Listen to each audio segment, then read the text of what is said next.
सहनावतु सहनौ भुनक्तु सह वीर्यं करवावहै तेजस्विनावधीतमस्तु मा विद्विषावहै।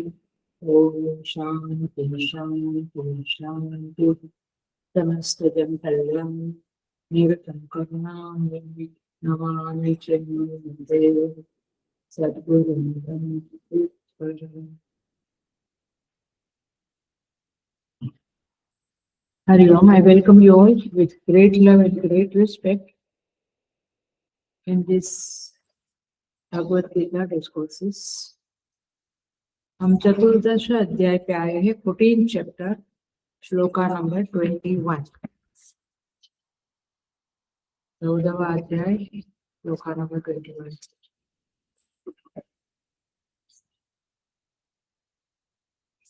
अर्जुन उवाच कैर्लिङ्गैस्त्रीन् गुणानेतान् अतीतो भवति प्रभो किमाचारः कथं चैतान् तेन् गुणान् अतिवर्तते। श्रीभगवानुवाच प्रकाशं च प्रवृत्तिं च मोहमेव च पाण्डव न द्वेष्टि सम्प्रवृत्तानि नानिवृत्तानि संश्रुते। उदासीनवदासीनः पुनर्यो न विचार्यते पुनः वर्तन्त इत्येव योगतिष्ठति नेङ्गते। समदुःखसुखः स्वस्थः समलोष्टास्महाञ्चनः तुल्यप्रिया प्रियो धीरः तुल्यनिन्दात्मसंस्तुतिः मानापमानयोस्तुल्यः तुल्यनिमित्तारिपक्षयोः सर्वारम्भपरित्यागी गुणातीतः स उच्यते। मां च यो व्यभिचारेण भक्तियोगेन सेवते सगुणान् समतीत्येतान् ब्रह्मभूयाय कल्पते। ब्रह्मणो हि प्रतिष्ठाहम् अमृतस्याव्ययस्य च शाश्वतस्य च धर्मस्य सुखस्यैकान्तिकस्य च। ॐ तत्सदिति श्रीमद्भगवद्गीतासु उपनिषत्सु ब्रह्मविद्यायां योगशास्त्रे श्रीकृष्णार्जुन संवादे गुणत्रयविभागयोगो नाम चतुर्दशोऽध्यायः।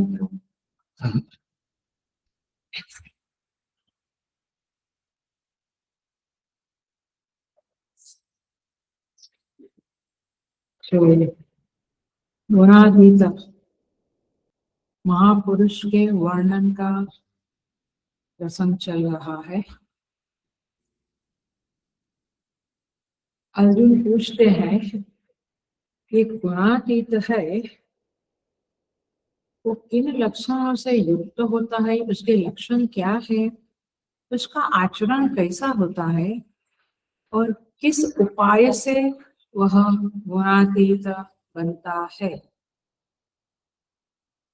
ये 3 प्रश्नों के उत्तर में भगवान 22वें श्लोक में कहते हैं वो सत्वगुण के कार्य रूप प्रकाश को, रजोगुण के कार्य रूप प्रवृत्ति को और तमोगुण के कार्य रूप तमस को भी वह उसमें प्रवृत्त होने पर भी उससे द्वेष नहीं करता है।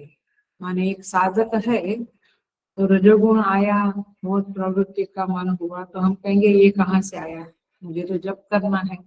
बट महापुरुष is not disturbed by all the 3 gunas और न निवृत्तानि, निवृत्त होने पर उनकी आकांक्षा करता है। माने मेरे अंदर सत्व गुण है, मैं जप तप मेडिटेशन के लिए बहुत उत्सुक हूँ, लेकिन वो निवृत्त हो गया, चला गया, तो भी वह गुणातीत डिस्टर्ब नहीं होता है।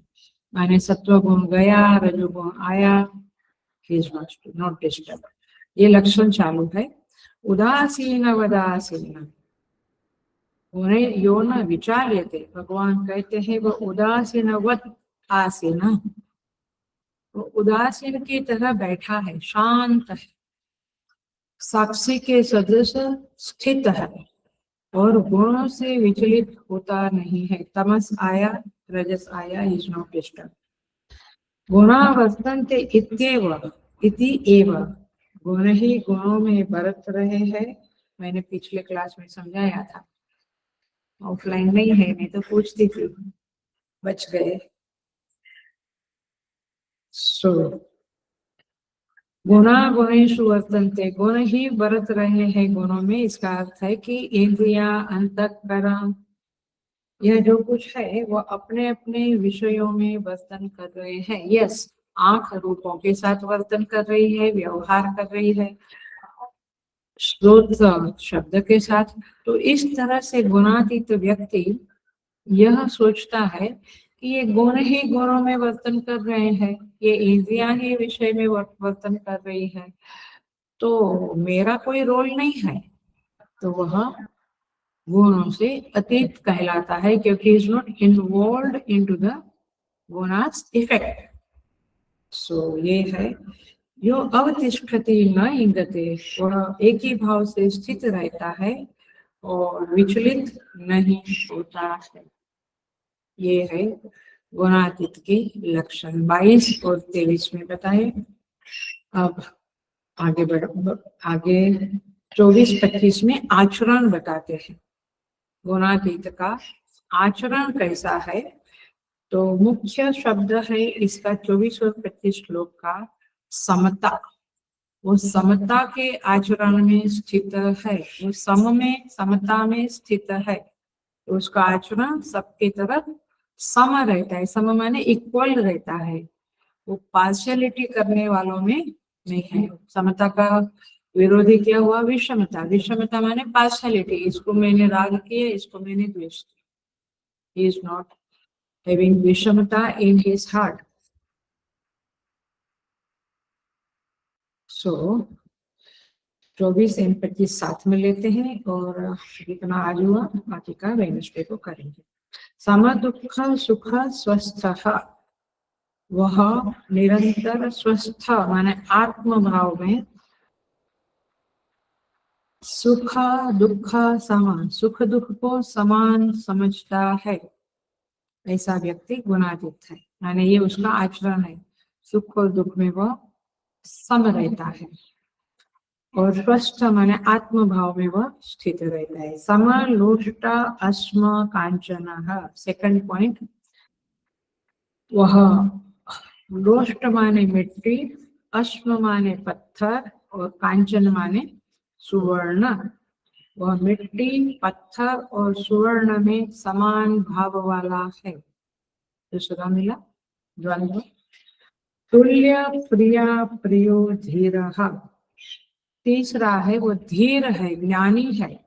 तुल्य प्रिया प्रिय, प्रिय और अप्रिय को भी एक साथ मानने वाला। देखना आप कहाँ हो।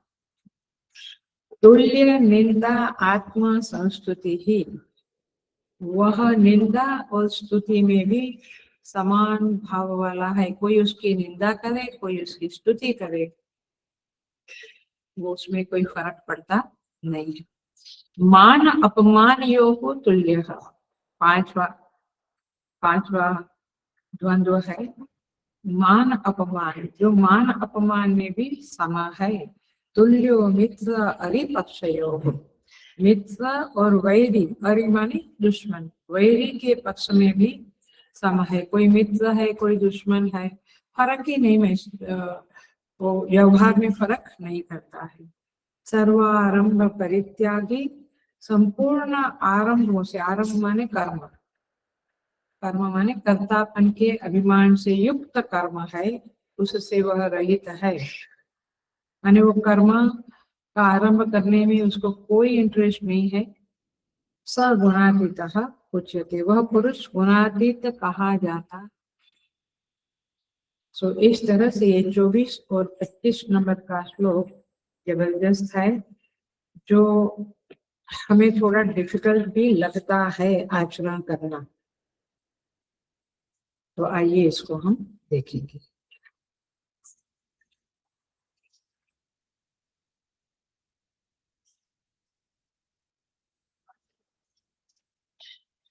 एक मुमुक्षु है, वह गुणातीत बनना चाहता है, तो वह किस चीज से मुक्त होना चाहता है? मुमुक्षु किस चीज से मुक्त होना चाहता है? देखो, जिस चीज से वह छुटकारा पाना चाहता है वह है द्वंद्व। है? वो द्वंद्वों से छुटकारा पाना चाहता है ताकि वह गुणातीत की स्थिति में प्रवेश करे। उसकी पीड़ा यही है कि वह कितना भी प्रयास करे, वह द्वंद्व बना ही रहता है। वो द्वंद्व से मुक्त नहीं हो सकता है। द्वंद्व की अनुभूति के कारण उसका चित्त मानो फुटबॉल जैसा बन जाता है, जिसको इधर से उड़ा, माने इधर से धक्का मारा तो उधर गया, उधर से मारा तो इधर आया। जमाने भर की ठोकरें खाता रहता है। वाई? बिकॉज ऑफ द्वंद्व। वो द्वंद्व की स्थिति में पीड़ित होकर रहता है, और वो माने हम सब। सबकी यही स्थिति है जो मुमुक्षु है। जो मुमुक्षु नहीं है वो तो पाप करके, दोष करके, गलती करके, अधर्म करके भी खुश रहने की कोशिश करता है। बट मुमुक्षु निषिद्ध आचरण नहीं करना है और द्वंद्वों से मुक्त होना है। नहीं तो तूने मुझे एक गाली दी, मैंने 2 दे दी, खत्म हो गई बात। तो फिर उसको पीड़ा नहीं है, बट पीड़ा उसको ये है कि मुझे इस द्वंद्वों में कैसे सम रहना है। हम इसकी आज का पूरा क्लास समता का है। वेडनेसडे का क्लास भी समता का रहेगा। ये दोनों क्लास समता के संदर्भ में है, बट समता इज द बिगेस्ट साधना। तो ये साधना के संदर्भ में ये आज का क्लास है। ये साधना बिल्कुल अपनाने जैसी है, अपनानी चाहिए ही, क्योंकि इसके बिना आपका उद्धार नहीं। तो ये समता, ये द्वंद्वों में सम रहने की बात जो है वो हम आज सीखेंगे। तो 6 द्वंद्वों का नाम लिया भगवान। तो ये 6 द्वंद्वों में वो फंसा रहता है हमेशा। सुख दुख का द्वंद्व नंबर 1, पदार्थ का द्वंद्व नंबर 2, समलोष्टाश्म पंचम। अनुकूलता माने प्रियत्व, प्रतिकूलता माने अप्रियत्व, इसका द्वंद्व है जीवन में। निंदा और स्तुति का द्वंद्व है, मान और अपमान का द्वंद्व है, और मित्र और शत्रु का द्वंद्व है। ये 6 द्वंद्व है। 6 द्वंद्व उसके जीवन में रहता है। अब जब तक व्यक्ति संसार में है तब तक उसका देह के साथ, मन के साथ, बुद्धि के साथ, परिस्थितियां, व्यक्ति, वस्तु के साथ, अपने स्वभाव के साथ तादात्म्य बना रहता है, माने जुड़ा रहता है, संबंध बना रहता है। और इसीलिए इन अनात्म वस्तुओं के कारण उसे छुटकारा नहीं मिलता है। भगवान कह रहे हैं कि गुणातीत व्यक्ति ये सारे द्वंद्वों से मुक्त है। व्हाट अ वंडरफुल स्थिति। ईर्ष्या होवे, जेलसी होवे, वैसी स्थिति है। साधारण व्यक्ति जो होता है अथवा साधक है, मुमुक्षु है, उसको सुख होता है वो सुख रूपी भासता है, दुख है वो दुख रूपी भासता है। गुणातीत को वो अपने आनंद में रहता है, न उसको सुख स्पर्श करता है न उसको दुख। साधारण व्यक्ति की समझ में नहीं आता है कि ये आदमी ऐसा सम कैसे रहता है। फिर हम कहते हैं आपकी छाती में भगवान ने वज्र रखा है क्या, पत्थर है क्या? आप बिल्कुल डिस्टर्ब ही नहीं होते हैं। एट द सेम टाइम मैंने पिछले क्लास में कहा था, वैसे वह व्यक्ति इनसेंसिटिव नहीं है, is a very very finest sensitive व्यक्ति होती है वो। गुणातीत बहुत ज्यादा संवेदनशील होता है, तब जाके वो गुणातीत बनता है। तो जब तक अज्ञान है हम सोचते हैं कि ये व्यक्ति में संवेदनशीलता है ही नहीं, संवेदना ही नहीं है, इमोशंस ही नहीं है, ये तो पत्थर के जैसा है। नहीं, वह समता का अभ्यास साधक है अथवा गुणातीत है। सो हमें स्तुति अच्छी लगती है, दिल पे हाथ रख के बोलो, कोई प्रशंसा करता है तो अच्छा लगता ही लगता है, और निंदा है, कोई निंदा करता है तो उसके प्रति गुस्सा आता ही आता है, अथवा नफरत आती ही आती है।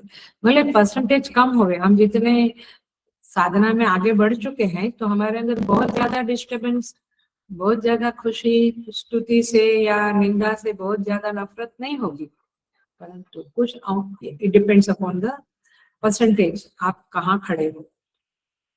लगता है ये कैसे संभव है, सोना और लोहा दो टुकड़ा रखा है, एक उठाओ ऐसा बोलते हैं तो नेचुरली सोना उठाएगा, हम कहेंगे लोहा उठाने वाला तो मूर्ख है।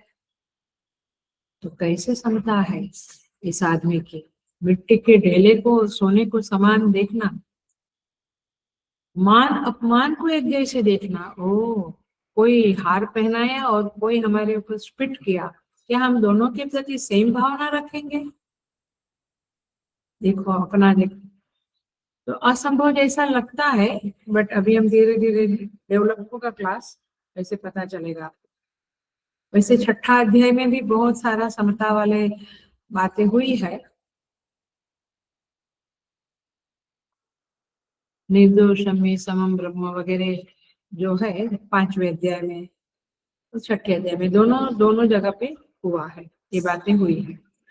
सो मनुष्य के जीवन में मान भी है, अपमान भी है, महात्मा हो तो उसको भी अपमान है, मान है, सामान्य को भी मान है, अपमान है, मित्र है, शत्रु है, प्रियता और अप्रियता भी है, सुख भी दुख भी है। जीवन में ऐसी कोई चीज नहीं है जो समान मूल्य की हो, कोई कम कीमत की चीज है, कोई ज्यादा, कोई व्यक्ति कम उसका बहुत मान सम्मान माने वो बहुत बड़प्पन नहीं है, कोई मूर्ख कोई बुद्धिमान, माने द्वंद्व तो है ही। तो परमात्मा ने ये सारी परिस्थिति का वर्णन 6 द्वंद्व में कर दिया है, बट हमें सारे द्वंद्व समझ लेना है। तो समय रहने का अभिप्राय क्या हुआ, ये सारी परिस्थिति, आप लोहा और सोने वाले को भी परिस्थिति समझो, निंदा स्तुति मान अपमान ये सब परिस्थितियां हैं।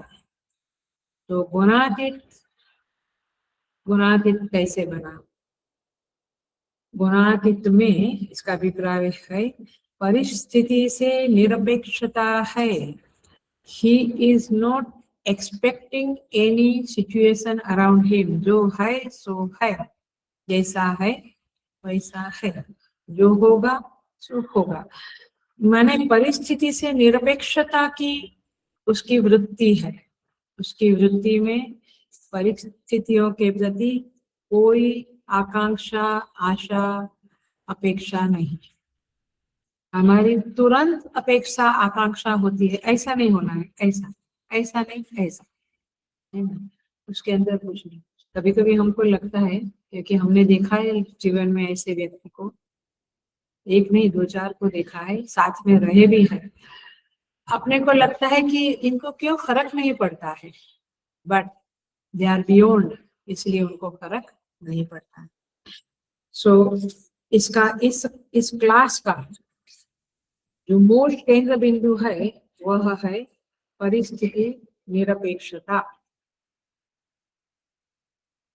अर्थात गुणातीतत्व, अर्थात द्वंद्वों में समता, सारे द्वंद्वों में वह सम है।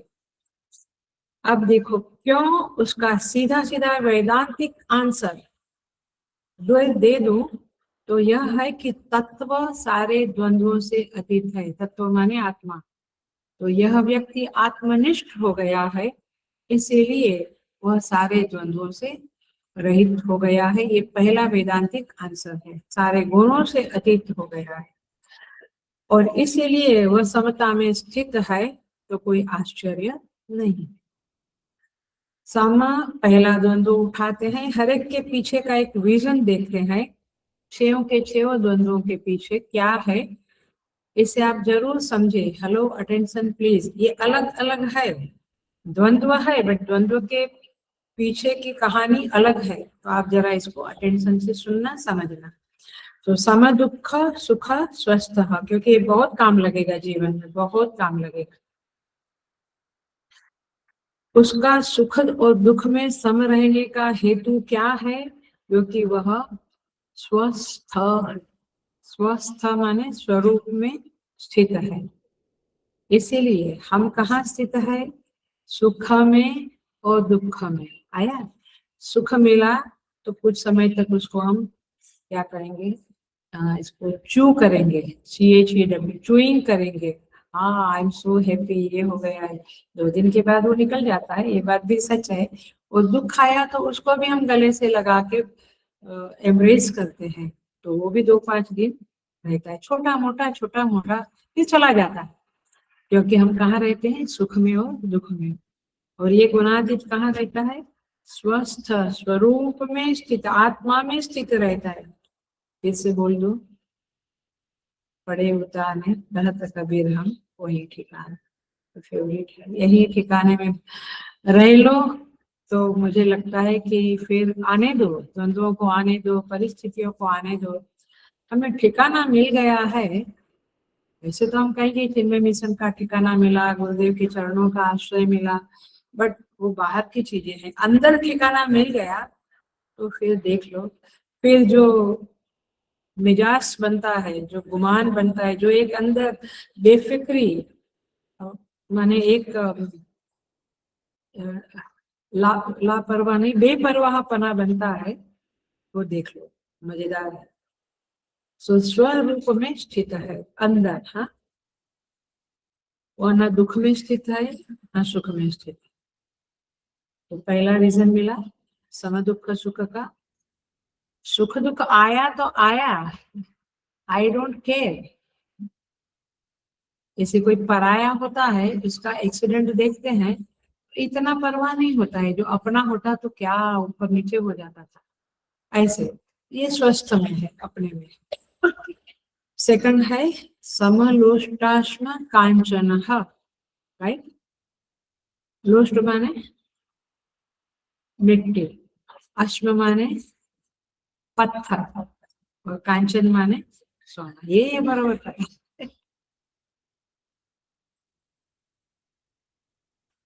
सो ये तीनों में सम रहना। ओ, हाउ कैन इट बी? मिट्टी तो हमारे घर के दरवाजे में रहती है, या नीचे गार्डन में रहती है। वो सोना मेरा तिजोरी में रहता है, तो सोना मैं उधर रख दूं और मिट्टी तिजोरी में रखो? ऐसा तो मैं कभी नहीं कर सकता है। देखना, ध्यान से समझना। ये तीनों का फर्क वो समझता है। ऐसा नहीं है कि उसको नहीं पता है कि ये मिट्टी है और ये सोना है, उसको सब समझता है। लेकिन वह पदार्थों को निःसत्व समझता है, उसमें उसकी महत्व बुद्धि नहीं है। That's the point. निष्प्रयोजन समझता है, मुझे इससे क्या प्रयोजन है। ना मुझे मिट्टी से प्रयोजन है, ना मुझे गार्डन बनाना है, ना मुझे पत्थर से प्रयोजन है, ना मुझे सुवर्ण से। मुझे सुवर्ण लेके क्या करना है? प्रयोजन का संबंध तो, ध्यान से सुनना, कार्य करण संघात के साथ होता है। ये कार्य करण संघात माने देह, और देह माने कार्य, करण माने इंद्रिया, अंतःकरण। कार्य करण संघात उसका एक समूह है, एक पैकेज है। उसको कुछ न कुछ प्रयोजन है। आज सोमवार है, एकादशी है, हमारी एकादशी आज होती है, कई की कल की एकादशी है, तो ये देह को आज खाना नहीं, हम तो आज उपवास का साबुदाना खिचड़ी खाएंगे। आया? मैंने प्रयोजन हुआ, इसको कोई फर्क ही नहीं पड़ता, इसको कोई प्रयोजन ही नहीं। अथवा कहो कि ये घर मुझे बड़ा चाहिए, ये प्रयोजन रहते हैं। मन को मुझे कुछ मूवी देखना है, या टीवी देखना है, या कुछ सुनना है, म्यूजिक, कहीं बाहर जाना है, ये मन को जरूरत है, उसको नहीं। क्योंकि वो तो मन बुद्धि शरीर सबसे तादाद में तोड़े बैठा है। He has no identification with all this. और इसलिए निष्प्रयोजनत्वात् निसत्वात्। फिफ्थ केस पंचमी विभक्ति हेतु की होती है। हेतु माने रीजन, वाई। वो क्यों समलोष्टाश्म कांचन है? क्योंकि हेतु क्या मिला? निष्प्रयोजनत्वात् और निसत्वात्, माने आपको साधक के रूप में क्या साधना करनी है? क्या समझा? मुझे पदार्थों में बहुत प्रयोजन भाव महत्व बुद्धि नहीं रखना है तो है, नहीं है। ये कपड़ा इसलिए अच्छा है साधु सन्यासी को, एक ही कलर है, झंझट ही मिट गई। ब्लाउज का भी वही, साड़ी का भी वही, झंझट ही। लेकिन यहाँ तो मैचिंग में प्रयोजन आ गया ना, मुझे मैच करना है। ये प्रयोजन, जिसका प्रयोजन बुद्धि कम होगा, प्रयोजन माने जरूरत, कुछ ऐसा ही होवे वैसा ही, आग्रह, ये कम हो गया तो आपको समता आ जाएगी। प्रयोजन का संबंध कार्यकारण संघात से है, बट कार्यकारण संघात को तो भूख प्यास भी लगती है। चलो कपड़े की बात तो दूर की, भूख प्यास भी लगती है। बट ये हम देखा है, महात्मा लोग, समर्थ स्वामी को या बड़े बड़े संत को, इवन हमारे जैसे संतों में भी देखा है मैंने कि 7-7 दिन तक खाना नहीं है तो कुछ बोलता ही नहीं आदमी। हमारे, मैं सोच ही नहीं सकती थी कि ऐसा भी कोई व्यक्ति होते हैं। तो महात्मा लोगों को खाना दिया तो ठीक है, नहीं दिया तो ठीक है। और ईश्वर भी एक, माने ईश्वर का भी कानून समझने जैसा है कि वे ऐसे भक्तों को, ऐसे वैरागियों को, वैरागी बाबा लोगों को शरीर टिका देते हैं।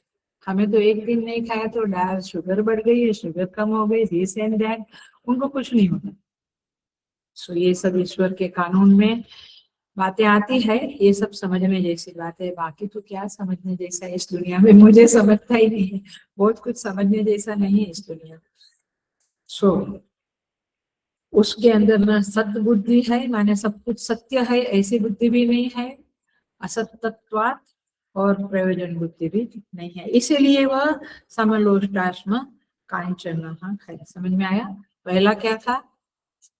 सुख दुख में सम क्यों है? क्योंकि वो स्वस्थ है, स्वरूप में स्थित है। अब पदार्थों में समता है, चलो गुलाब का फूल दिया तो भी चलेगा, और कुछ नहीं दिया तो भी चलेगा, और केवल तुलसी दिया तो भी चलेगा। Are you getting the point? मैंने पानी दिया तो भी, शरबत दिया तो भी, सब कुछ ठीक ही है, एवरीथिंग इज जस्ट फाइन। सो क्यों निष्प्रयोजनत्वात्। अब तीसरा क्या आया? तुल्य प्रिया प्रियो धीर।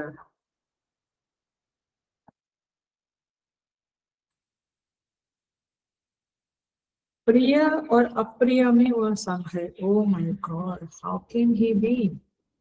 प्रिय तो प्रिय है, माने मुझे आइसक्रीम प्रिय है तो प्रिय है, पिज्जा प्रिय है तो प्रिय है, और करेला की भाजी अप्रिय है तो अप्रिय है, सिंपल।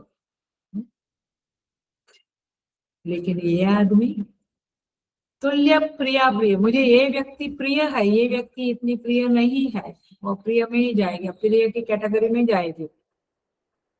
तो ये आदमी को सब कुछ प्रिय सब कुछ अप्रिय कैसे है? माने हाउ कैन ही बी? तो देखिए, ये समझ लेना। तीसरा हेतु बता, हेतु समझ में आता है, हेतु माने रीजन, और ये रीजन आपने पकड़ लिया, समझ लिया, तो आप साधना में बहुत आगे बढ़ सकते हैं। सो ये हेतुओं को पकड़ के रखे आप।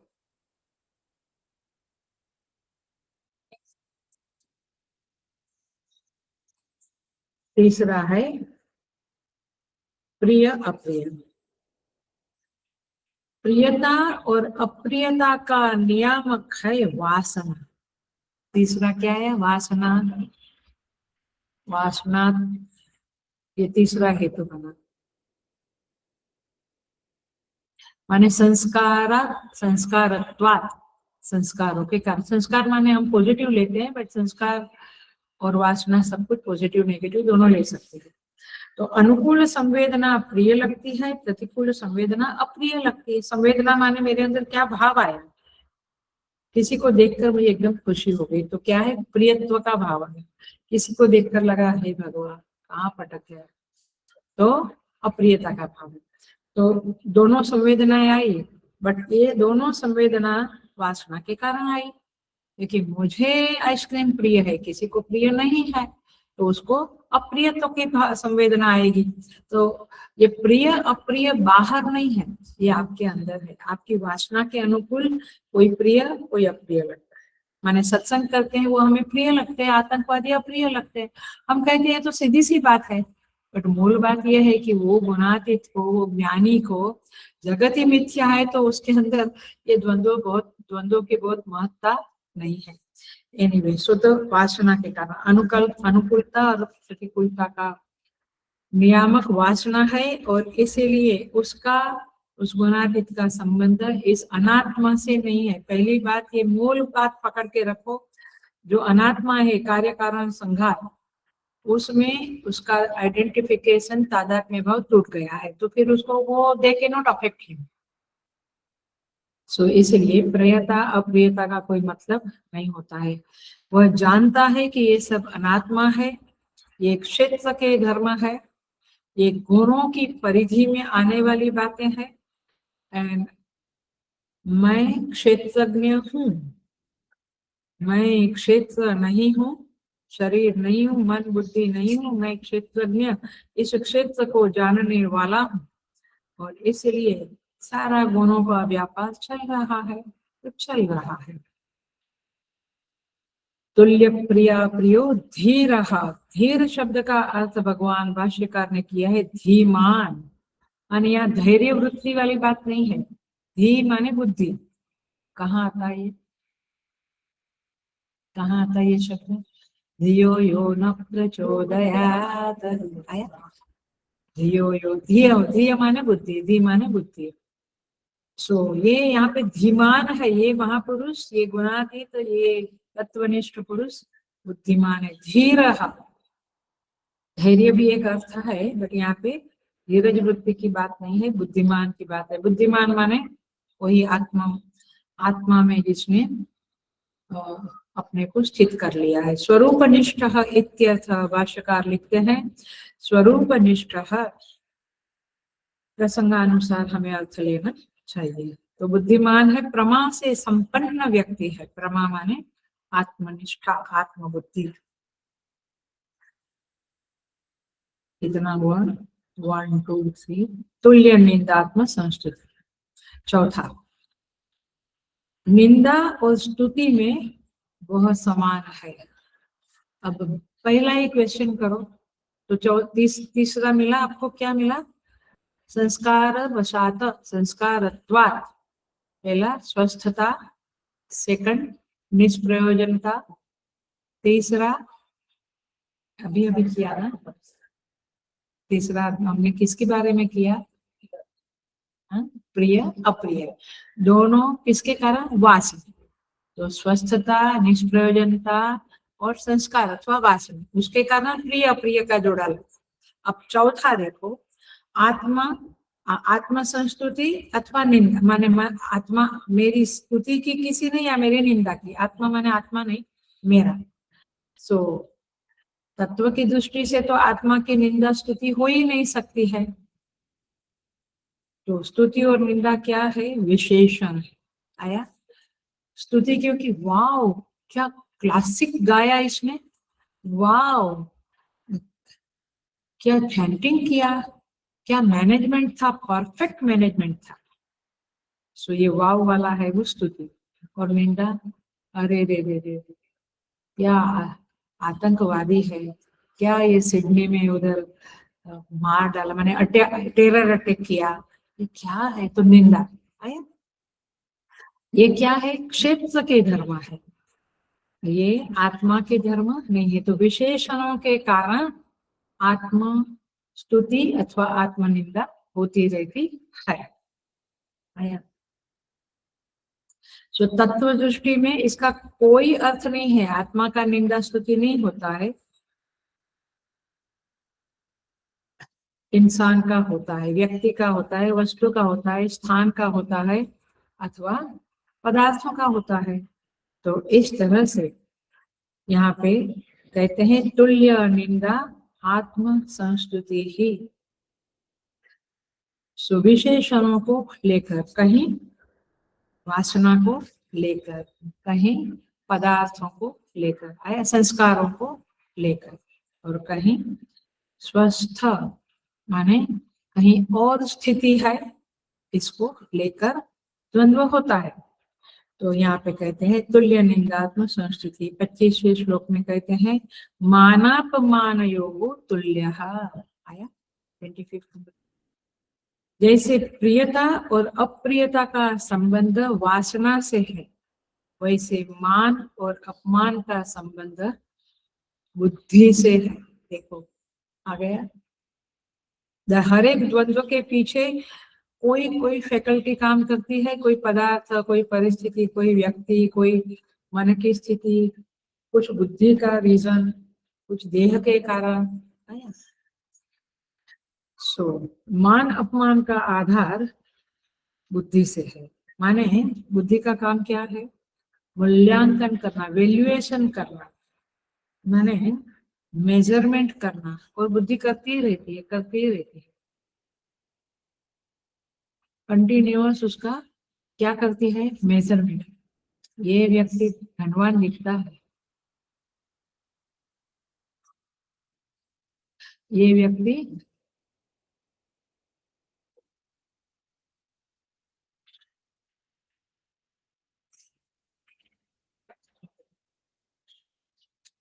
व्यक्ति बुद्धिमान है। समझ में आया? ये व्यक्ति भगवान कमतर है, ये स्ट्रॉन्ग है, ये थोड़ा समर्थ है, एटसेट्रा एटसेट्रा चलता है। तौलना, बुद्धि का काम है तौलना और निर्धारण करना। किसी को तौलते रहती है, फिर अपना स्वार्थ क्या है वो देखती है, फिर उससे कितना संबंध रखना ये निर्धारण करती है, बहुत कुछ निर्धारण। So the point is this की इसको बुद्धि को अध्यवसायिका बुद्धि कहते हैं। अध्यवसायिका माने डिसीजन लेना, पुट डाउन, ये ऐसा ही ठीक है। That's it. सो और इसी के आधार पर बुद्धि किसी को बुरा कहती है, किसी को अच्छा कहती है। तो बुद्धि का काम एक ही है, मूल्यांकन करना, वैल्यूएशन करना, मेजरमेंट करना, और फिर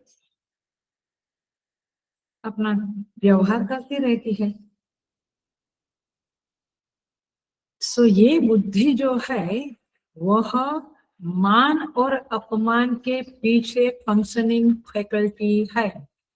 जैसे प्रिय अप्रिय के पीछे वासना फैकल्टी है। कुछ अच्छा लगता है, कुछ बुरा लगता है, अकॉर्डिंग टू माई ओन वासना। मेरी वासना दही वड़ा खाने की है, दही वड़ा प्रिय है, दही वड़ा में वासना है। तो ओल्ड मूवी में वासना है तो ओल्ड मूवी अच्छा लगता है। यंगस्टर को ओल्ड मूवी में वासना नहीं है तो उनको अच्छा नहीं लगता है। तो प्रिय अप्रिय वासना के कारण आप याद रखिएगा। और मान अपमान बुद्धि के कारण, उसके पीछे बुद्धि है।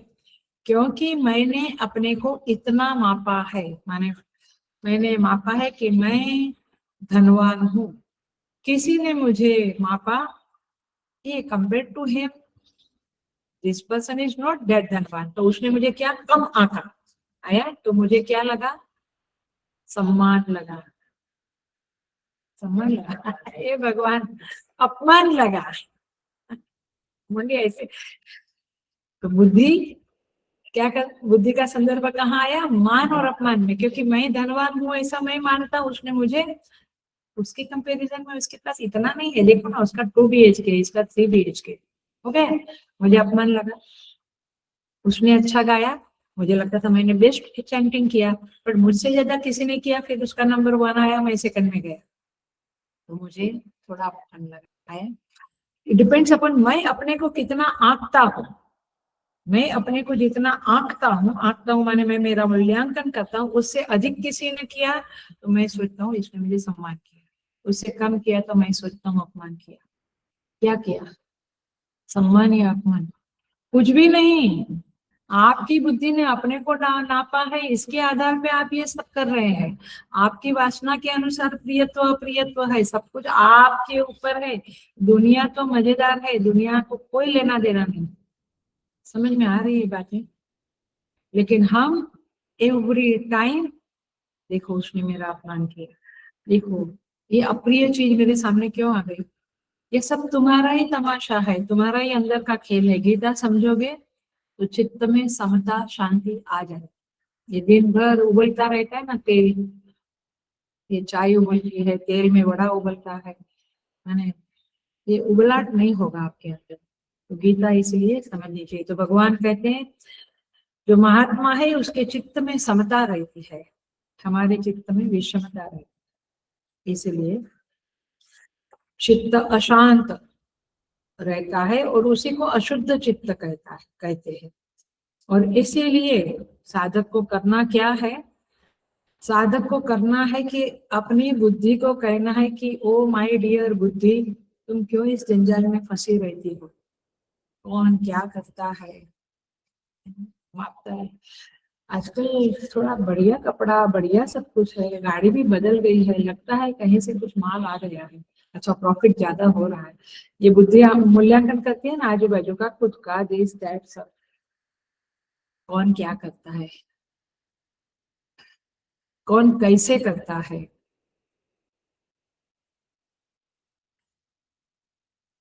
किस तरह से करता है, कब करता है, किससे करता है, किससे संबंध है इसका, कैसे ये कैसे डोसा बनाता है, कैसे ये पिज्जा बनाता है, माने कैसे ये धंधा करता है, माने हर चीज में। भाष्यकार कहते हैं छठे अध्याय में समबुद्धिर विशिष्यते, वहां पे भाष्य में कहते हैं व्याख्या में कह किम कर्मा इति अव्यापृत बुद्धि ही इत्यर्थः।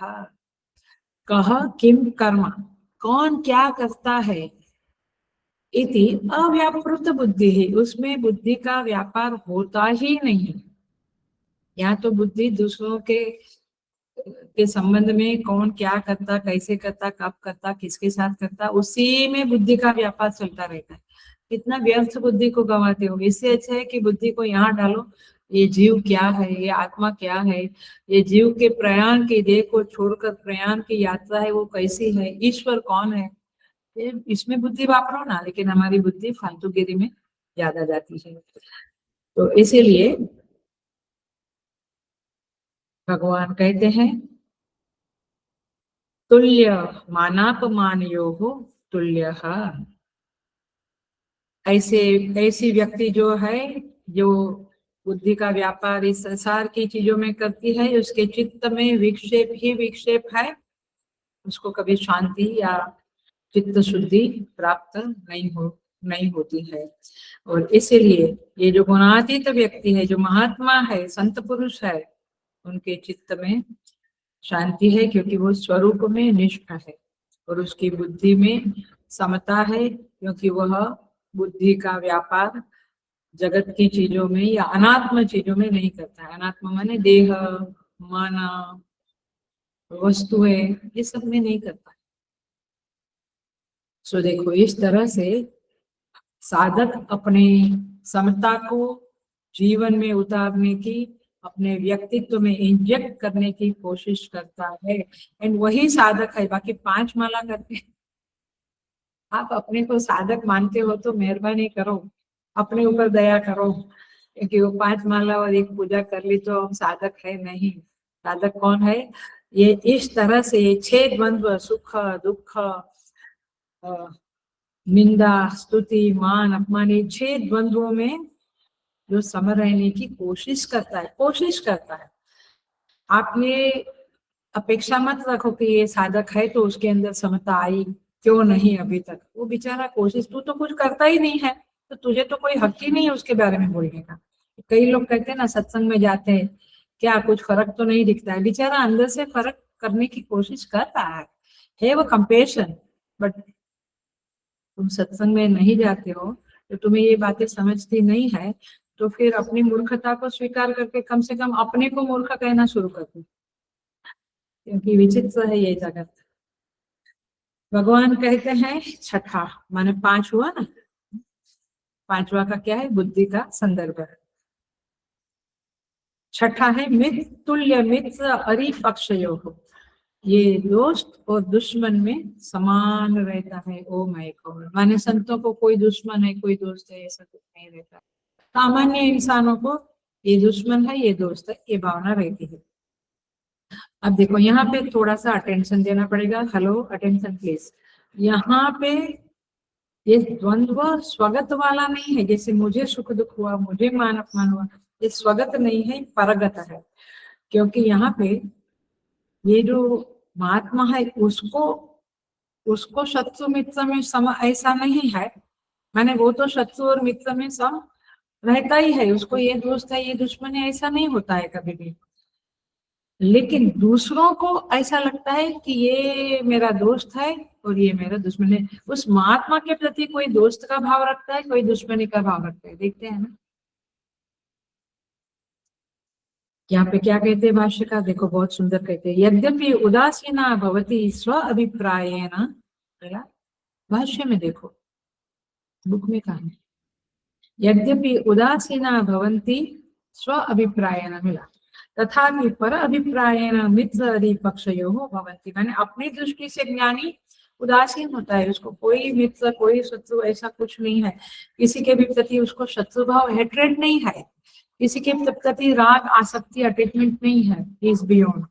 लेकिन दूसरों की दृष्टि में वह व्यक्ति, सुन लेना, यदि अनुकूल है तो उसको मित्र मानते हैं, प्रतिकूल है तो उसको दुश्मन मानते हैं। समझ में आया। नरसिंह मेहता गुजरात के संत हो गए, जिन्होंने वैष्णव जन तो तेने कही है, ये पीड़ पराई जाने है, ऐसा जबरदस्त राष्ट्रीय माने गीत के ये गीत उनके द्वारा रचना की गई थी। उनका उनकी भाभी जो थी उसको रोज मारती थी, खाना नहीं देती थी अथवा अपमान करती थी। तो वो माने भाभी की दृष्टि में वो दुश्मन थे, वैरी थे, और भक्तों की दृष्टि में वो मित्र थे, वो रोज आते थे, भजन करते थे। तो माने नरसिंह मेहता को दोनों के प्रति समान भाव था। उनको ऐसा नहीं कि ये मारती है तो इसका सत्यानाश होवे और ये भजन करते हैं मेरे साथ तो इनका भला हुए, नहीं, वो सबके लिए दुआ ही मांगते।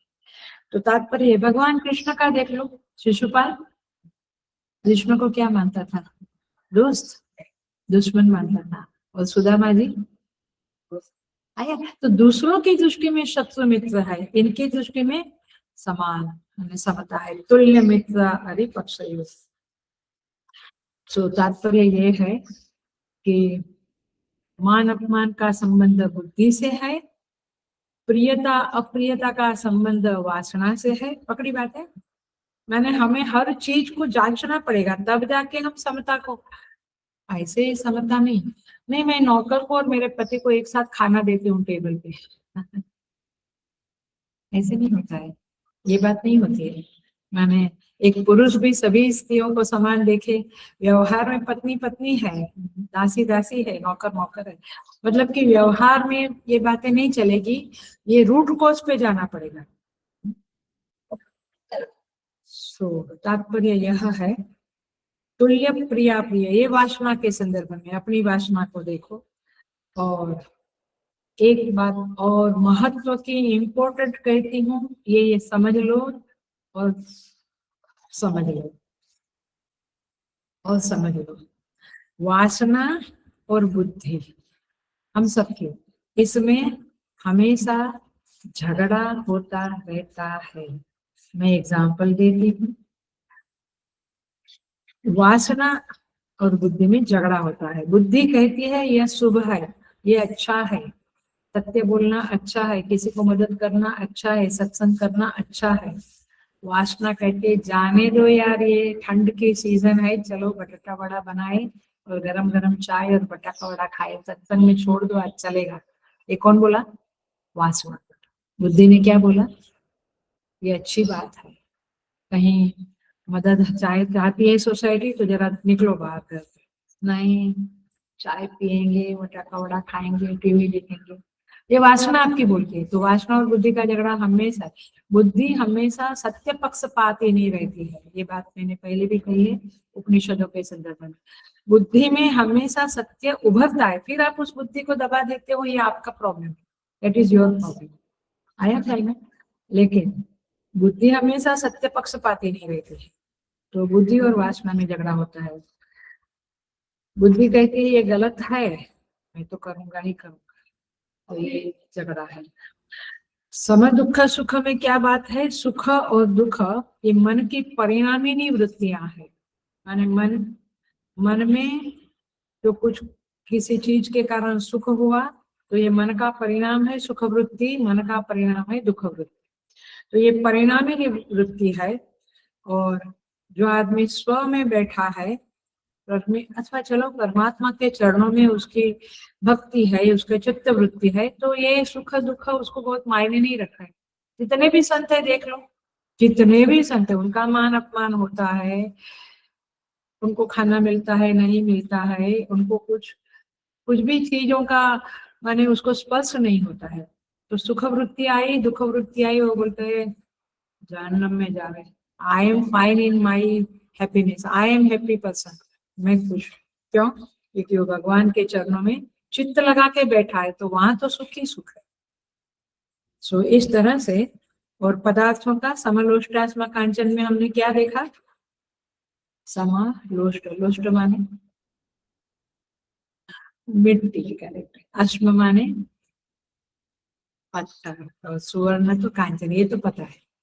ये सब में भी वो समान है, उसको कोई देखिए, इसलिए संतों का आप जजमेंट नहीं कर सकते। कोई गरीब व्यक्ति भी आकर एक छोटी सी चीज दी तो वो खाने लगते हैं, और श्रीमंत ने कुछ दिया तो कभी कभी नहीं भी खाते।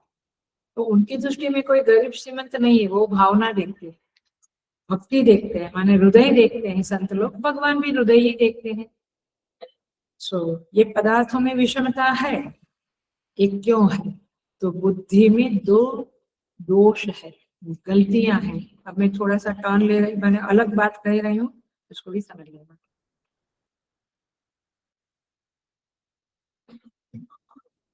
क्या दोष है बुद्धि में? एक है सत्ता अध्यास और दूसरा है शोभन अध्यास। माने पदार्थ में स्वयं में कोई बड़प्पन एंड कमतर ऐसा नहीं है कि मिट्टी एकदम क्या बोलते हैं उसका कोई मतलब नहीं है, माने वो निसत्व है, कोई कीमत नहीं है उसकी, सोने की बहुत कीमत है, ऐसा नहीं है। पदार्थ के अपने अपने गुण धर्म है। मिट्टी, आपको गार्डन बनाना है तो सोना नहीं रोक सकेंगे। हर एक पदार्थ का अपना अपना गुणधर्म है, अपनी अपनी उपयोगिता है, तो वो है। बट आपने उस पदार्थ में शोभन अध्यास डाला है कि ये तो बहुत बढ़िया है। कहाँ? सोना, गोल्ड तो बहुत बढ़िया चीज है, क्योंकि उससे मुझे बेचने से इतना पैसा मिलेगा। तो आपको पैसा चाहिए तो आपने गोल्ड की कीमत करी, किसी को गार्डन चाहिए तो उसने मिट्टी की कीमत करी। तो कीमत हमारे शोभन अध्यास में है, सत्ता अध्यास में। सत्ता मैंने हमने उसको कीमत दिया है। कई लड़कियां शादी करती है, बोलती है लड़का अच्छा चाहिए, अथवा लड़के की कहते हैं लड़की अच्छी चाहिए, उसका पैसा नहीं चाहिए मुझे, I don't care for the गरीब है श्रीमंत। क्यों? क्योंकि कीमत उसने लड़के की है, उसके गुणों की है। होता है ना समाज में। वैसे ही सारे पदार्थों में आप जो कीमत डालते हैं उसके आधार पे आपको कुछ मिट्टी जैसा ऐसा लगता है कि ये कम कीमत का है, ये कीमत का है। हर एक का अपना गुणधर्म है, दैट्स इट। इसलिए महात्मा समलोष्टास्म कांचन, क्यों क्या रीजन दिया था? निष्प्रयोजनत्वात्, याद आया? महात्मा को मिट्टी से भी कोई प्रयोजन नहीं है, वो गार्डन बनाने नहीं बैठता है ना, उसको सोने से प्रयोजन है कि मैं 7 पीढ़ी का धन बना के रखूं। तो उसको प्रयोजन ही नहीं है, तो उसको फिर ये हल्का ये माने कम है, इसके ये कम कीमत का, ये ज्यादा कीमत का, ऐसा उसको फर्क ही क्या पड़ेगा? उसको कुछ चाहिए निष्प्रयोजन, उसको प्रयोजन ही नहीं है। संसार की किसी चीज में उसको कोई प्रयोजन, कोई जरूरत वाला मामला ही नहीं है। और ये सच है कि जब आप संसार से भीख मांगना छोड़ दोगे तो ईश्वर आपका झोली भर देगा। वो जितना जरूरत है उतना अवश्य दे देगा, बट आपका लोभ आपको जगत का दास बनाता है, जगत के चरणों में भिखमंगा बनाता है। ये बात याद रखो, क्योंकि भगवान ने ये दुनिया रची है, हम सब उसके बच्चे हैं, तो वो हमारा पालन पोषण करेगा। चिड़िया का करता है, चूहे का करता है, छोटे छोटे जंतुओं का करता है, कॉकरोच, ये सब। और बड़े बड़े हाथी को जितना मन अनाज चाहिए, माने मन भर चाहिए, वो देता है। तो फिर आप इतने क्यों भगवान पे भरोसा रखना भूल गए। भगवान पे थोड़ा भरोसा रखना चाहिए। तो तात्पर्य ये है कि ये व्यक्ति जो गुणातीत है, जो समता में स्थित है, जो शांत चित्त व्यक्ति है, इसके अंदर उद्वेग नहीं है, रात दिन डिस्टर्बेंस नहीं है, ऐसा व्यक्ति गुणातीत है। अथवा ऐसा व्यक्ति ऊंचा साधक है जो इस स्थिति को पाने के लिए सतत जागरूक रहता है, सावधान रहता है और ये साधना, समता की साधना में लगा रहता है। सो इस तरह से भगवान ने 6 द्वंद्वों का नाम दिया है और कहते हैं जो गुणातीत है वो ये सारे द्वंद्वों से, सुख दुख मान अपमान, ये सारे द्वंद्वों से ऊपर उठ गया है। सारे द्वंद्व उसके लिए तुल्य है, सम है, क्योंकि वह तत्व में, आत्मा में निष्ठ हो गया है। हम गार्डन में निष्ठ है, कार में, बंगलों में, पैसे में, मान में, प्रियत्व अप्रियत्व में निष्ठ है, इसलिए हमको तकलीफ है, हमारे अंदर विषमता है, डिस्टर्बेंस है, चित्त में उद्वेग है, लेकिन इसके अंदर कुछ नहीं है। तो आत्मा में वे स्थित है, आत्मनिष्ठ है। यही बात कहाँ आई थी? सेकंड चैप्टर में। क्या है नाम था? Second chapter. स्थित, लगता है ठंड ज्यादा आ गई है। स्थित प्रज्ञा लक्षण है ना, वो आत्मा में निष्ठ है, माने अलग अलग है दोनों बातें। स्थिता प्रज्ञा, स्थिता माने प्रज्ञा स्थित होना, बुद्धि स्थित होना, वही आत्मा में निष्ठा है, वही गुणातीत है, गुणातीतत्व है। सो यहाँ पे गोस्वामी जी कहते हैं, सुन लेना, और मेरे ख्याल से ये बहुत बड़ी बात है। गोस्वामी तुलसीदास जी महाराज रामचरित मानस के पहले पेज में लिखते हैं, यन्मायावशवर्ति विश्वमखिलम् ब्रह्मादि देवासुरा। कहते हैं ब्रह्मा आदि देव असुर माया वशवर्ती विश्वम अखिलम। अखिल विश्व, सारा विश्व, इंक्लूडिंग कौन?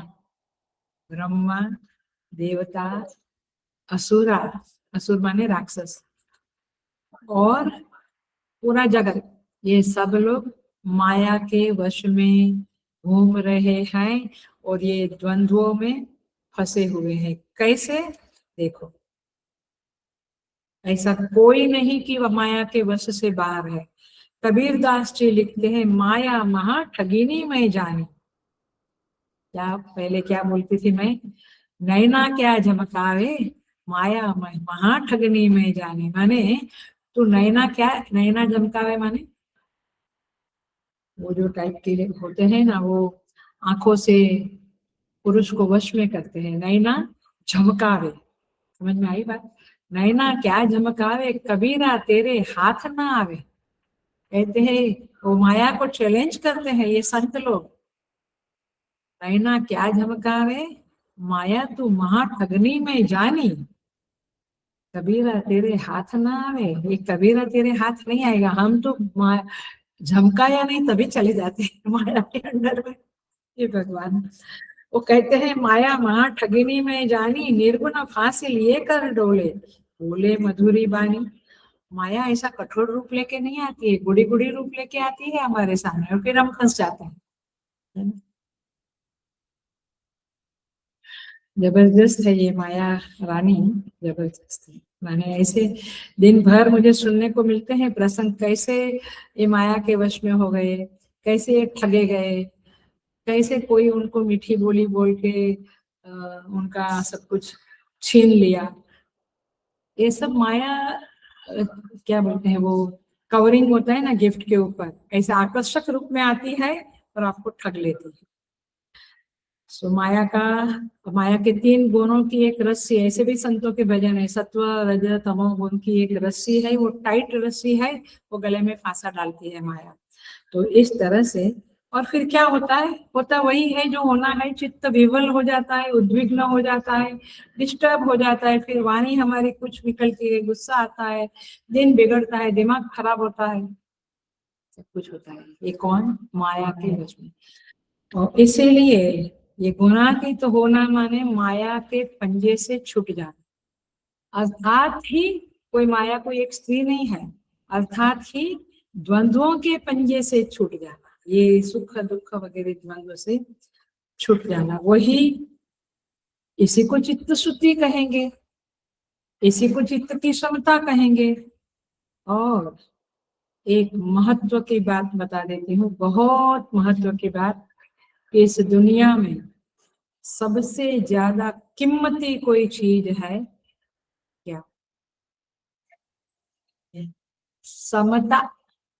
वही वही ज्ञान हो जाएगा, समता ही ज्ञान देगी आपको। समता ही, समता माने ही चित्त शुद्धि, समता माने ही गुणातीतत्व, ये सब एक ही बात है। तो समता सबसे कीमती चीज है, और इसलिए हमेशा मैं कहती रहती हूँ कि मांगना है तो एक ही चीज मांगो, चित्त शुद्धि, क्योंकि चित्त शुद्धि ही समता के माने समता है, और समता ही चित्त शुद्धि है। अब ऐसा नहीं है कि मुमुक्षु की दृष्टि से सब कुछ मिथ्या हो चुका है, वो जगत को मिथ्या अभी तक माना नहीं है, उसने मानता है बट प्रैक्टिकल वो उसमें सक्सेसफुल नहीं हुआ है अभी तक। और ऐसा भी नहीं है कि उसके चित्त में, मुमुक्षु के साधक के चित्त में मान अपमान स्पर्श नहीं करता है, होता है, उसको भी मान होता, अपमान होता, वो भी तुल्य निंदा स्तुति माने निंदा और स्तुति में फंस जाता है, सुख दुख उसको भी स्पर्श करता है।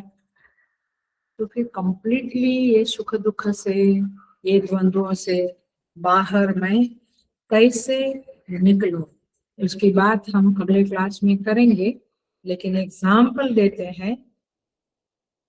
ये देखो, वेदांत की तरह से समझावे तो ज्ञानी पुरुष है, सुन लेना अच्छे से, अटेंशन से सुनना, ज्ञानी पुरुष जो है उसका जागृत अवस्था के साथ कैसा संबंध होता है? तो शास्त्र कहता है, जैसे अज्ञानी पुरुष, समझना, अज्ञानी पुरुष का अपने स्वप्न जगत से कैसा संबंध है, हम अज्ञानी लोग स्वप्न जगत से हमारा कैसा संबंध है? मिथ्या वाला, वो झूठा है। हाँ, उसमें कोई गाड़ी मेरे घर में आई, ऐसा देखा तो सच में आई क्या? कल सुबह उठ के देखा तो गाड़ी घर के बाहर खड़ी है क्या? नहीं, स्वप्न वाला संबंध है। वैसा ज्ञानी पुरुष का इस जागृत अवस्था के साथ स्वप्न वाला संबंध है, इसलिए उसको जैसे स्वप्न की हर चीज, मैं जाग जाता हूँ तो स्वप्न की हर चीज मुझे मिथ्या लगती है, झूठी लगती है, वैसे जो ज्ञान में जाग उठा है, आत्मज्ञान में जो जाग उठा है, उसको ये जागृत अवस्था का सारा जगत स्वप्न जगत जैसा, हमारे स्वप्न जगत जैसा, यही बात। और इसीलिए वह गुणों से अतीत रहता है, इसीलिए उसके चित्त में समता रहती है। दो फ्रेंड बात कर रहे हैं, कल मैंने BMW मेरे घर के आंगन में देखा, पता नहीं कौन दिया क्या, आई वाज सो हैप्पी। वो दूसरा बोलता है मेरी गाय चली गई, मेरी गाय को कोई खींच के ले गया, मेरी गाड़ी गुम हो, गाड़ी को कोई उठा के ले गया। और दोनों एक दूसरे के हाथ में ताली देकर बोलेंगे क्या जबरदस्त सपना आया। ऐसा ही बोलेंगे ना, नहीं क्यों, ऐसा ही बोलेंगे। वो क्या खुशी के मारे पार्टी देगा और वो क्या रोने बैठेगा? नहीं, क्योंकि सपना में था। लेकिन तो अज्ञानी आदमी, हम लोग जागृत में जो कुछ चला गया, जो कुछ मिला तो कूदते हैं और डिप्रेशन में जाते हैं। बट ज्ञानी के लिए जागृत स्वप्नावस्था समान है, तो न वो कूदता है न वो डिप्रेशन में जाता है, वो समता में स्थित रहता है। समझ में आया? है ना? ताली मारकर हंसेंगे कि क्या जबरदस्त सपना आया, बस वो तो सपना था। क्योंकि मुक्त पुरुष जो है, गुणातीत पुरुष है, उसकी जगत की अनात्म वस्तुओं के साथ ममता नहीं है। कहाँ स्वप्न की वस्तु के साथ मैं ममता करूंगा तो मैं मूर्ख, लोग कहेंगे अब छोड़ो इन बातों को, सपन में तूने लड़की से शादी कर ली, तेरी अभी तक हुई नहीं है, तू क्या समझता है, आया, मूर्ख बोलेंगे ऐसा। तो अभी ज्ञानी की दृष्टि से हम लोग वही है, महामूर्ख। इसीलिए सारी उपाधि से विवर्जित सच्चिदानंद स्वरूप में स्थित रहने के कारण वह स्वस्थ कहलाता है। और इसीलिए कहते हैं स्वस्मिन् आत्मनि तिष्ठति इति स्वस्थः, जो आत्मा में स्थित हो गया है, वह जानता है कि ये निंदा देह की, मन की, बुद्धि की हो रही है, वो तो अनात्मा है, आत्मा की तो कोई निंदा कर नहीं सकता है, इसलिए वह समता में स्थित रहता है। देखिए, एक बड़ी मजेदार बात कह देती हूँ, प्रैक्टिकल बात। आपको अपनी निंदा कोई करे तो अच्छा लगता है, बट आपके विरोधी की निंदा करे आई बात तो बहुत अच्छा लगता है। हाँ, मैं भी ऐसा ही सोचती थी, वो ऐसा ही है, तुरंत रस आता है उसमें। और दूसरी बात, आपको क्या बोलने जाऊंगी मैं, कोई आपकी स्तुति करे तो आपको बहुत अच्छा लगता है, हेलो। लेकिन मेरे विरोधी, मेरे दुश्मन की कोई स्तुति करे तो आप बात को मोड़ कैसे डालूं, बात को टर्न कैसे कर डालूं, इसी इसी सकंजे में आपका दिमाग चलने लगता है कि ये बात मुझे नहीं सुननी है, अच्छा नहीं लगता है। विरोधी की स्तुति अच्छी नहीं लगती है, स्वयं की स्तुति अच्छी लगती है। स्वयं की निंदा अच्छी नहीं लगती है, विरोधी की निंदा बहुत अच्छी लगती है। ये किसको होता है? अज्ञानी को। ज्ञानी को ये नहीं होता है, उसको ना स्वयं की स्तुति की परवाह है, ना विरोधी की, ना स्वयं की निंदा, ना विरोधी की, वो तुल्य निंदा आत्म संस्थिति ही। क्यों? क्योंकि उसको मालूम है कि ये देह मन बुद्धि ये अनात्मा है, ये तो जिसको जगत की जरूरत है उसके लिए ये काम का है। भूख प्यास, कपड़ा चाहिए, वस्त्र चाहिए, घर चाहिए, मान सम्मान, बेस्ट पोजीशन, पद धन, जिसको चाहिए उसके लिए ये कीमती है। साधु को क्या चाहिए, महात्मा को क्या चाहिए? कहीं भी पड़े रहेंगे, कभी चले गए तो चले गए इस दुनिया से, कोई फर्क नहीं पड़ता है। संत रविदास, भक्त रविदास का नाम सुना होगा, जिन्होंने अपनी रानी को वो बेंगल गंगा जी से निकाल के दी थी, याद होगा। ये संत रविदास चमार थे, चमड़े का काम करते थे। कोई आकर उसको पारसमणि दिया, बोला ये पारसमणि से लोहे को स्पर्श करेंगे तो सोना हो जाएगा, आप जितना करना कर लो, मैं कुछ दिनों बाद आऊंगा। उसने बोला कहाँ रखो? बोला जहाँ रखना रख दो। वो आदमी ने कही तो रविदास की कुटिया में वो पारसमणि रख दिया। वो 6 महीने बाद आया, पूछा कहाँ है? बोला जहाँ तुमने रखा था वही है। मतलब उसको छुआ भी नहीं। और यहाँ तो जल्दी जल्दी जल्दी जल्दी कुछ कर ले ताकि थोड़ा और ज्यादा मिल जाए। कमीने लोग तो यही शब्द बोलना आ गया। सब्जी लेते समय भी वो देखते नहीं तो एक दो डाल देते हैं, थैली में झोली में डालते हैं, करते हैं ना ऐसा लोग। बहुत जबरदस्त है। मैंने अज्ञानी और ज्ञानी का फर्क देखे, और तब जाके ज्ञानियों के ऊपर कमेंट करने की हिम्मत करो। Don't dare to comment on the great पुरुष, महापुरुषों पे कभी कमेंट करने की हिम्मत नहीं करना, बड़ा दोष है। और मंदिरों में भी कभी माने दोष युक्त वाणी नहीं उच्चारना, क्योंकि ऐसा कहते हैं कि तीर्थे कृतम कर्म, माने तीर्थ में जो पाप कर्म होता है, कृतम पापम वज्रलेपो भवति। बाहर तो आप पाप करते हैं तो कुछ प्रायश्चित करके उसका निवेड़ा कर सकते हैं, निवारण कर सकते हैं, लेकिन तीर्थ क्षेत्र कृतम पापम वज्रलेपो भवति, वो वज्र के समान हो जाता है। इसलिए मंदिरों में कभी निंदा नहीं करना, महात्माओं का कभी बुरा नहीं बोलना, जो है सो है। आपको समझता नहीं है, और वैसे भी किसको समझता है कि कौन रियलाइज है, कौन अच्छा है कौन बुरा है। जिसको हम आज अच्छा कहते हैं कल उसको बुरा कहेंगे, कल बुरा कहते हैं उसको आज अच्छा कहेंगे, कहाँ ठिकाना है। तो इसीलिए यहाँ पे कहते हैं। और इसलिए राका बाका नाम के पति पत्नी थे, बहुत बड़े संत हो गए, राजस्थान या कहाँ पे बड़े संत हो गए। संतों का माने संतों का जीवन चरित्र की बड़ी बड़ी बुक्स आती है। मैं तो कॉलेज के समय में सही पढ़ती थी, और अभी भी कभी पढ़ लेती हूँ, मुझे अच्छा लगता है क्योंकि उनसे हम बहुत कुछ सीखते हैं। तो राका बाका एक बार कहीं जंगल से जा रहे थे, आगे राका चल रहा था, पीछे उसकी पत्नी चल रही थी। राका ने क्या किया, एक सोने की बैंगल देखी तो उसके ऊपर मिट्टी डाल दी। ये कथा मालूम है ना? और फिर चलने लगा। थोड़ी देर में उसकी पत्नी भी वहां से गुजरी, तो वो देखने लगा कि वो कुछ करती है क्या। तो पत्नी बोली कि मिट्टी पे मिट्टी तुमने डाली है, मैं क्यों देखूं उधर। मतलब उसकी दृष्टि में भी सोने की बेंगल मिट्टी थी। उसको पति को लगा कि मेरी पत्नी को ये सोना अट्रैक्ट करेगा, इसलिए उसने तुरंत उसके ऊपर मिट्टी डाली और चलने लगा। लेकिन पत्नी बोली मिट्टी पे मिट्टी डालते क्यों हो, क्योंकि मेरे लिए भी वो मिट्टी ही है, सोने की बेंगल। समलोष्टाच में कांचन है। समझ में आया? महात्माओं की अपनी एक बुद्धि होती है। मूल बात यही है, कि पूरा करते हैं हम। मूल बात वही है कि उनके अंदर जगत में कोई महत्व बुद्धि नहीं रहती। इंसानों की, अज्ञानियों की तो यहाँ महत्व बुद्धि, वहां महत्व, 10 जगह पे महत्व बुद्धि रहती। महत्व बुद्धि माने कीमत। ये बहुत बढ़िया है। इसलिए तो खींच के ले जाते हैं मॉल में, इसलिए तो एडवर्टाइजमेंट देते हैं, ताकि आपकी महत्व बुद्धि बढ़े। एडवर्टाइज सुन सुन के फिर आप दौड़े दौड़े जाए और वस्तु खरीदे। आया ये एडवर्टाइजमेंट के रूल, सब कुछ गीता से निकलता है, सब कुछ गीता में पढ़ा है। इतना बताओ आप, अब क्लास लंबा होता है करके, नहीं तो मैं आपके जगत का भी कनेक्शन करूं और ये बातें बताऊं। So the point is this की महत्व बुद्धि न होवे, नंबर 1।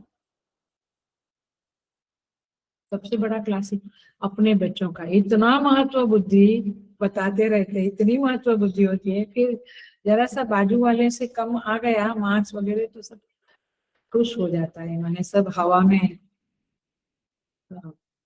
चला जाता है।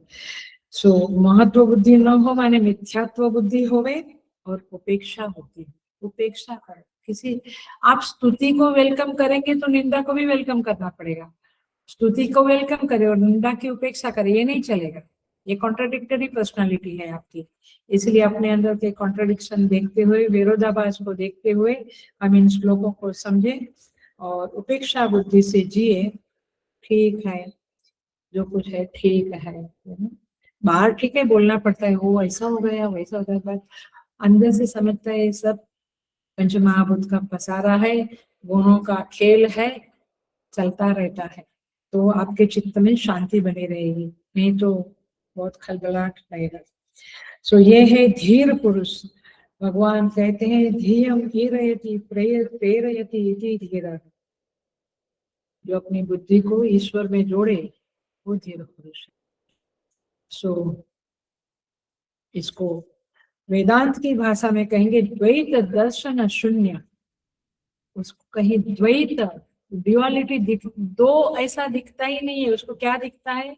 ईशावास्यम इदगम सर्वम, सब कुछ ईश्वर के रूप है, ईश्वर ही छाया हुआ है, ऐसा उसको दिखता है। तो फिर उसको क्या तंग करेगा?